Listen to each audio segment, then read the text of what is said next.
राजस्थान के सीकर जिले में स्थित है। खाटू श्याम जी को भगवान श्री कृष्ण का अवतार भी माना जाता है। देश के करोड़ों लोग खाटू श्याम जी की पूजा करते हैं। खाटू श्याम जी के मंदिर में हर वक्त भक्तों का तांता लगा रहता है और विशेष रूप से होली से कुछ दिन पहले सीकर जिले में खाटू श्याम जी का विशाल मेला आयोजित किया जाता है, जिसमें राजस्थान सहित अन्य प्रदेशों के श्रद्धालु भी बाबा के दर्शन करने आते हैं। खाटू श्याम जी की कहानी महाभारत काल से शुरू होती है, जिसमें उनका नाम बर्बरीक था। बर्बरीक भीम का पौत्र और घटोत्कच का पुत्र था। बर्बरीक बचपन से ही एक बहुत अच्छा योद्धा था। बर्बरीक ने अपनी माँ से युद्ध कला सीखी थी। बर्बरीक देवी शक्ति का बहुत बड़ा भक्त था। एक बार बर्बरीक ने देवी शक्ति की कठोर तपस्या की। बर्बरीक की कठिन तपस्या से देवी शक्ति वहां प्रकट हुई।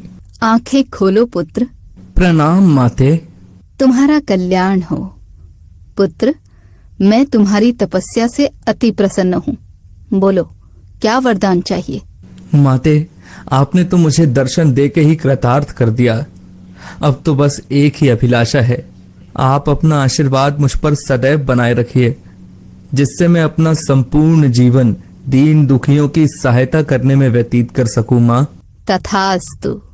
तुम सदा दुर्बलों का सहारा बनोगे। मैं तुम्हें ऐसी शक्ति प्रदान करूंगी जो तीनों लोकों में किसी के पास नहीं है। पर याद रहे, तुम्हें इन शक्तियों का दुरुपयोग नहीं करना है।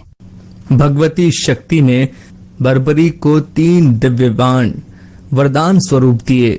वे बाण अपने लक्ष्य को भेद कर वापस लौट जाते थे। इसी वजह से बर्बरीक अजय हो गया। बर्बरीक अपनी माता के पास पहुंचा और देवी शक्ति के दिए हुए वरदान के बारे में उन्हें बताया। माँ, मैं भी कौरव पांडव के युद्ध में जाना चाहता हूँ। मेरे युद्ध में जाने की बहुत इच्छा है। माँ। पुत्र बर्बरीक, मैं जानती हूँ तुम एक महान योद्धा हो, इसीलिए मैं तुम्हें रोकूंगी नहीं। पर मुझे वचन दो कि तुम्हारे का सहारा बनोगे।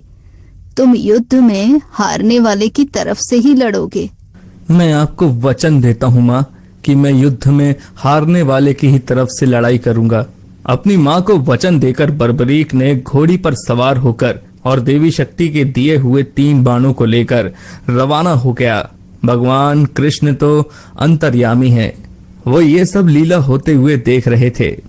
भगवान कृष्ण जानते थे कि बर्बरीक केवल हारी हुई सेना की तरफ से ही लड़ेगा, और वो ये भी जानते थे कि कौरवों को भी बर्बरीक के इस वचन के बारे में पता है। बर्बरीक कौरवों का सहयोग कर पांडवों का विनाश कर देगा। इस प्रकार जब वो कौरवों की तरफ से लड़ेगा तो पांडवों की लड़ रही सेना कमजोर हो जाएगी। उसके बाद वो पांडवों की सेना में चला जाएगा। इस तरह वो दोनों सेनाओं में घूमता ही रहेगा। श्री कृष्ण को पता था, अगर बर्बरीक इस युद्ध में शामिल हुआ तो कोई भी सेना नहीं जीत पाएगी और अंत में कौरव पांडव दोनों का विनाश हो जाएगा और केवल बर्बरीक ही शेष रह जाएगा।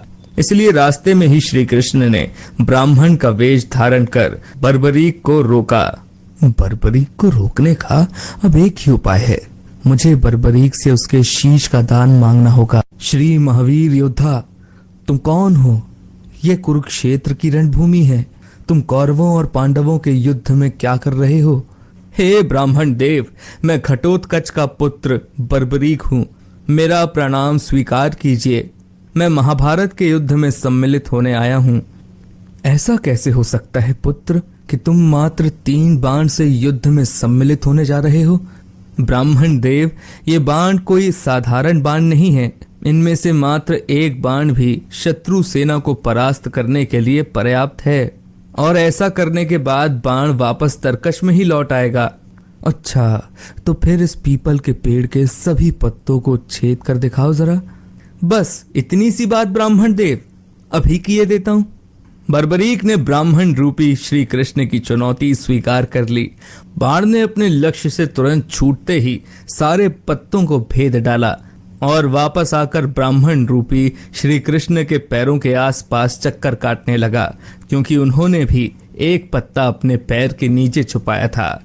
ब्राह्मण राज, अपना पैर यहाँ से हटा लीजिए, वरना ये आपके पैर को भी भेद देगा।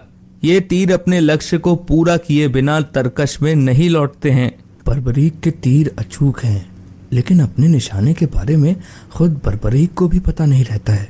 असली रणभूमि में अगर मैं सभी पांडव भाइयों को अलग अलग कहीं छिपा भी दूं ताकि वो बर्बरीक का शिकार होने से बच जाएं, तब भी बर्बरीक के तीर किसी को नहीं छोड़ेंगे। इन अचूक तीरों से कोई भी नहीं बच सकता है। हे वीर योद्धा, मैं तुम्हारे साहस की सराहना करता हूँ। मैं तुमसे दान स्वरूप कुछ मांगना चाहता हूँ। ब्राह्मण राज, अगर मेरे वश में होगा तो मैं आपकी इच्छा स्वरूप दान की अभिलाषा जरूर पूर्ण करूंगा।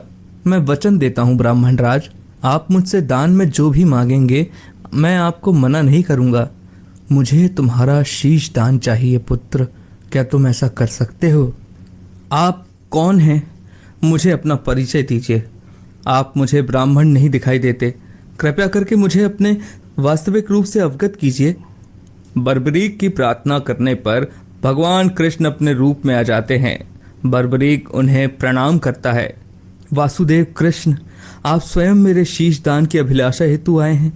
बर्बरीक, युद्ध भूमि की पूजा के लिए एक वीर वर क्षत्रिय के शीश दान की आवश्यकता होती है और तुम महावीर महायोद्धा हो, अतएव मैं तुमसे शीश दान मांगता हूँ। हे वासुदेव कृष्ण, मैं आपको अपना शीश अवश्य दूंगा, पर मेरी दो इच्छाएं हैं। पहला ये कि मेरी देह को आप स्वयं अग्नि देंगे, और दूसरी इच्छा ये है कि मैं अंत तक इस युद्ध को देखना चाहता हूँ। ऐसा ही होगा वीर शीशदानी बर्बरीक। कलयुग में लोग तुम्हें हारे हुए का सहारा बोलेंगे, तुम्हें श्याम नाम से पुकारेंगे। मेरे नाम से ही तुम्हारी कलयुग में पूजा की जाएगी। कलयुग में खाटू श्याम नाम से तुम्हारी पूजा होगी। फाल्गुन माह की द्वादशी को बर्बरीक ने अपने शीश का दान दिया। बर्बरीक को ब्रह्मा जी ने एक श्राप दिया था, जिसके मुताबिक उनकी मृत्यु पृथ्वी लोक पर भगवान कृष्ण के ही हाथों होगी, तभी वो श्राप से मुक्त हो पाएंगे। बर्बरीक का सर युद्ध भूमि के समीप ही एक पहाड़ी पर सुशोभित किया गया, जहां से बर्बरीक ने महाभारत का संपूर्ण युद्ध देखा। युद्ध की समाप्ति पर पांडवों में आपसी बहस होने लगी कि युद्ध में विजय का श्रेय किसको जाता है। इस पर श्री कृष्ण बोले, तुम सबको आपस में विवाद में पड़ने की कोई आवश्यकता नहीं है। बर्बरीक का शीश संपूर्ण युद्ध का साक्षी है, अतः उससे बेहतर निर्णायक भला कौन हो सकता है। ठीक है वासुदेव, फिर हम इस निर्णय को जानने के लिए बर्बरीक के पास ही चलते हैं। पौत्र बर्बरीक, तुमने तो युद्ध को बहुत ध्यान से देखा है, क्या तुम बता सकते हो हम सब वीरों में से इस युद्ध को जीतने का श्रेय किसे जाता है? श्री कृष्ण ने ही इस युद्ध में विजय प्राप्त कराने में सबसे महान कार्य किया है। उनकी शिक्षा, उनकी उपस्थिति, उनकी युद्ध नीति निर्णायक थी। मुझे तो युद्ध भूमि में सिर्फ वासुदेव कृष्ण का सुदर्शन चक्र घूमता हुआ दिखाई दे रहा था, जो कि शत्रु सेना को काट रहा था। इस धर्म युद्ध को जीतने का संपूर्ण श्रेय भगवान श्री कृष्ण को ही जाता है। वीर बर्बरीक, तुम धन्य हो, तुमने बिल्कुल सही निष्कर्ष दिया है। इसके पश्चात सभी पांडव बर्बरीक के निर्णय की सराहना करते हैं और भगवान कृष्ण से क्षमा मांगते हैं, क्योंकि वो जानते थे यदि स्वयं वासुदेव न होते तो ये धर्म युद्ध जीतना असंभव था। धर्म की विजय स्वयं वासुदेव कृष्ण के कारण ही हुई थी। भगवान कृष्ण के आशीर्वाद से बर्बरीक को कलयुग में श्याम नाम से पुकारा जाने लगा। आज भी खाटू श्याम जी महाराज के अनेकों भक्त रोजाना उनके दर्शन करने आते